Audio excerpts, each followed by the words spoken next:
Today, Amazon introduced a new lineup to the Alexa line, which I haven't talked much about. I haven't reviewed the Echo, I haven't owned one, I've played with one before, a friend of mine has one. I wasn't completely sold on the idea, though I get why people like it. Anyway, I'll get more into that. They're diversifying their lineup quite a bit because they had so much success with the Echo, so they introduced the Dot, which is just the brains of Alexa that you can hook up to a different speaker. And then just a couple weeks ago, I think they introduced Amazon Echo Look, which is just a camera that you talk to and it can like take pictures of you, and I don't know, it just seemed like for a perfect way for the NSA to spy on you from a different angle. Not that we should worry about that, but today things changed quite a bit because Amazon is stepping back into the display business. The Amazon hardware team had to bounce back quite a bit after the whole Fire Phone fiasco. Unlike the Note 7, which literally caught on fire, the Fire Phone did not catch on fire in terms of sales.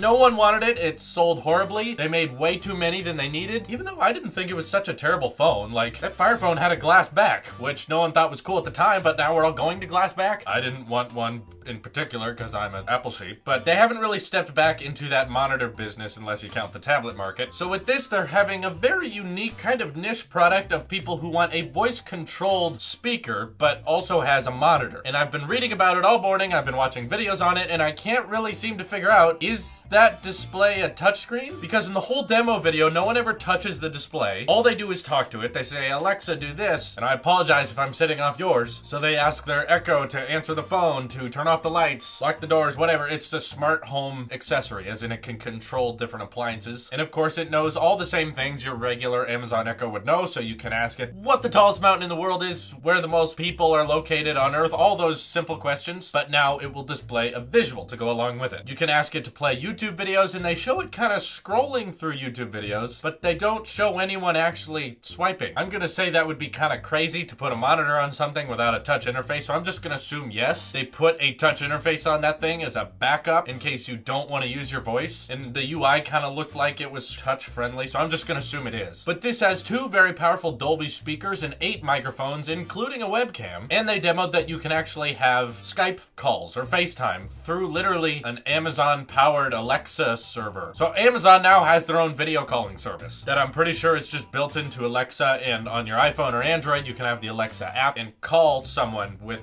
that. This is a really interesting field. Amazon's really leading it too, and I didn't know it really existed. 70% of the smart speaker market is owned by Alexa, so the Google Home thing has made a dent in their sales, but the big difference is the Google Home is really only one model, and all you can really do with it is change its colors out. You can make your Google Home look a little different, but when it comes to Alexa, you have the Echo, Echo Dot, Echo Look, and now Echo Show. Not to mention, these are not incredibly expensive devices, and I think that's why they're selling pretty well. They bring a noticeable change to your life, as in there's now a speaker that you can talk to that controls your home appliances and your music or news, whatever you want, and it doesn't really break the buck that much. This Echo Show I thought would cost a lot because they're adding a whole 7-inch monitor, they have to design the whole UI for it, they got different speakers and a camera now built into all of this. $230. Yeah. And free shipping for Prime members. It'll be available on June 28th next month, so it's really just coming out. And man, that's pretty affordable. Now, I should mention that the design of the thing doesn't look very premium. It kind of looks like an old gateway computer to me. Like, we're in a field now where bezels are terrible. We're just trying to remove all bezels as much as possible. And then this thing comes out and you're like, what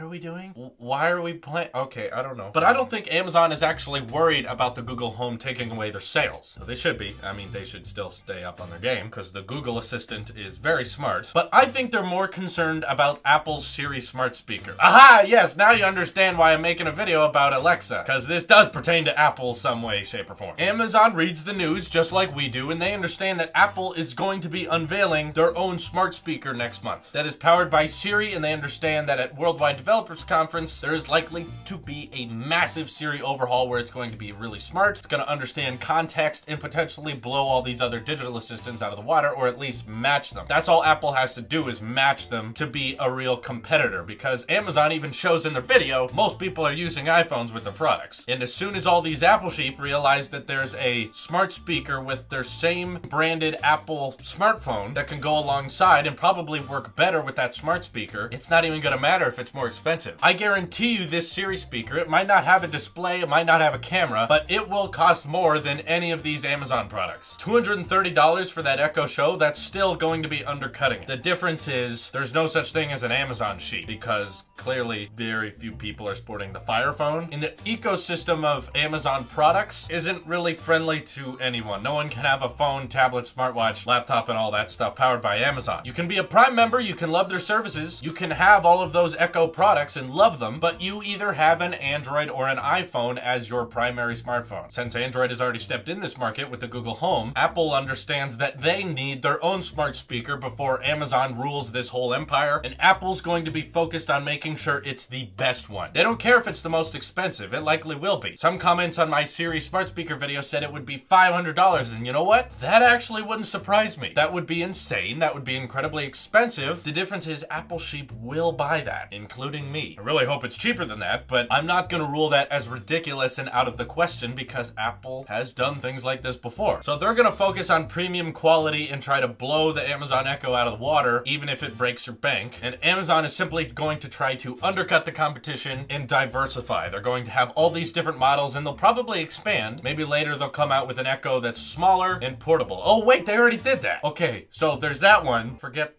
that one's even a thing. They'll make second generations that are smarter with better battery lives and stuff like that. So obviously Amazon is in the lead here, but they're really worried about the tech giants behind them sneaking up. Samsung's working on Bixby. They can't really figure that out on their smartphones, but I'm sure that Samsung, once they realize that Apple is making a Siri smart speaker, they too will have to match it with their own Bixby smart speaker. So we're gonna have a whole ecosystem of different competing smart speakers. It's gonna be really confusing in a lot of people's homes, but eventually you're just gonna have to pick one. And I'm excited to see Apple's entry to this field. What do you think of the Amazon Echo Show? I think it's kind of bizarre and I'm not really interested in buying one, but I'm curious. I want to know if that extra display really is helpful in day-to-day things. And this really isn't that much expensive than a regular Amazon Echo, so a lot of people might just keep choosing this instead. Time will tell when it comes out next month. This is your Apple Chef here, and I will see you in the next one.